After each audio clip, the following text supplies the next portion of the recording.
તો પૂર્વ નાયબ મુખ્યપ્રધાન નીતિન પટેલનું ધર્માંતરણને લઈને એક નિવેદન આવ્યું છે।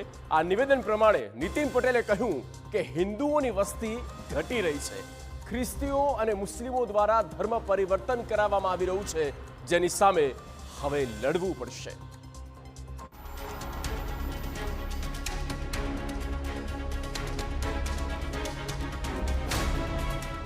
ધર્માંતરણ મુદ્દે નીતિન પટેલનું મોટું નિવેદન।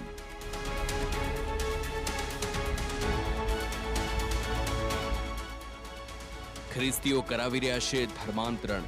ક્રિશ્ચિયન મિશનરી એ બહુ સિફતપૂર્વક ધર્મ પરિવર્તનનું કામ કરે છે। મુસ્લિમો કરાવી રહ્યા છે ધર્માંતરણ। હવે બે પરિબળ સામે લડવું પડશે। આ બે પરિબળો સામે લડવાનું છે, એનું લક્ષ્ય તો એક જ છે। ગુજરાતમાં ફરીવાર ધર્માંતરણનો મુદ્દો ચગ્યો છે। પૂર્વ નાયબ મુખ્યપ્રધાન નીતિન પટેલે જાહેરમાં ધર્મ પરિવર્તન પર મોટું નિવેદન આપી ચિંતા વ્યક્ત કરી છે। તેમણે કહ્યું કે ખ્રિસ્તીઓની સંખ્યા વધી રહી છે, હિન્દુઓને ફોસલાવી ધર્માંતરણ કરવામાં આવે છે। આપણી વસ્તી ઘટતી જાય છે કારણ કે આપણામાં વિભાજન છે।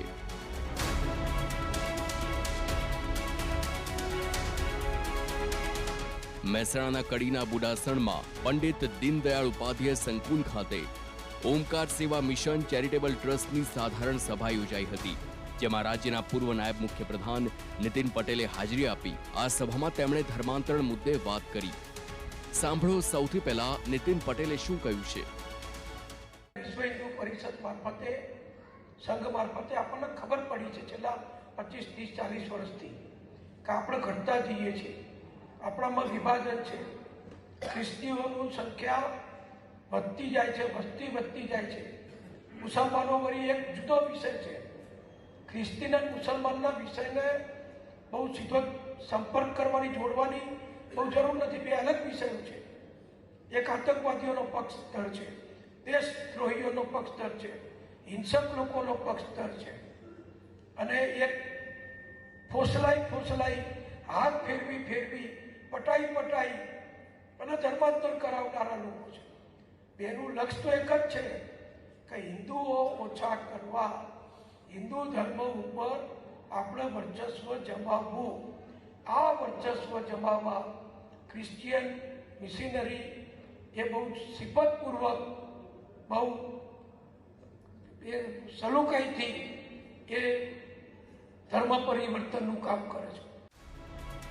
નીતિન પટેલનું કહેવું છે કે વર્ચસ્વ જમાવવા માટે ખ્રિસ્તી મિશનરી ધર્મ પરિવર્તનનું કામ કરી રહી છે, ત્યારે હવે બંને પરિબળ સામે લડવું પડશે।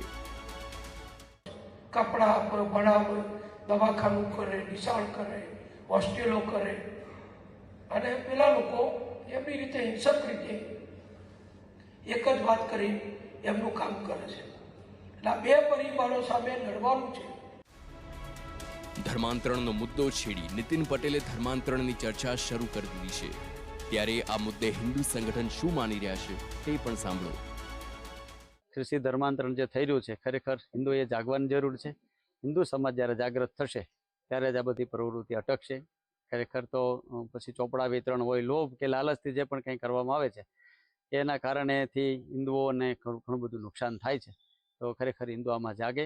તમે બધા પોતપોતાને વિસ્તારની અંદર આવું થોડું ધ્યાન રાખો, કારણ કે હિન્દુ ધર્મમાંથી ક્રિશ્ચન ધર્મમાં કોઈ જાય તો એમના જીવન તો ખતરામાં છે જ, પણ હિન્દુ ધર્મને પણ ખતરો છે, કારણ કે મજબૂરીમાં કોક આવીને ધર્મ પરિવર્તન કરે છે અને ધર્મ પરિવર્તન કરીને પછી અનેક પ્રકારની સમસ્યાઓમાંથી જૂझે છે। આવા લોકો આપણા ગામની અંદર, આપણા વિસ્તારમાં દેખાય તો તમે નજદીકના પોલીસ સ્ટેશનમાં જઈને તમે એની ફરિયાદ કરો। હવે આપને બતાવીએ કે નીતિન પટેલના આરોપ પર ખ્રિસ્તી સમાજના આગેવાનો શું માની રહ્યા છે। જે પણ કોઈ વ્યક્તિ જ્યારે ખ્રિસ્તી વિશ્વાસમાં આવે છે કે શ્રી ઈસુ પ્રભુનો અનુયાયી બને છે, તો એનો સંદેશ સાંભળે છે અને તેનાથી એના જીવનમાં કંઈ પરિવર્તન આવે છે, બદલાણ આવે છે અને એનો સ્વીકાર કરે છે।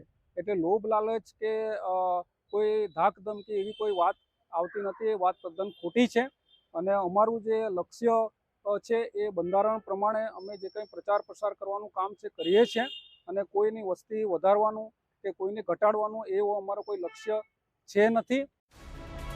આમ ધર્માંતરણ મુદ્દે હાલ અલગ અલગ દાવાઓ છે, પરંતુ જો નીતિન પટેલના દાવાઓમાં દમ હોય તો ધર્માંતરણ મુદ્દે સરકારે કાર્યવાહી કરવી જોઈએ.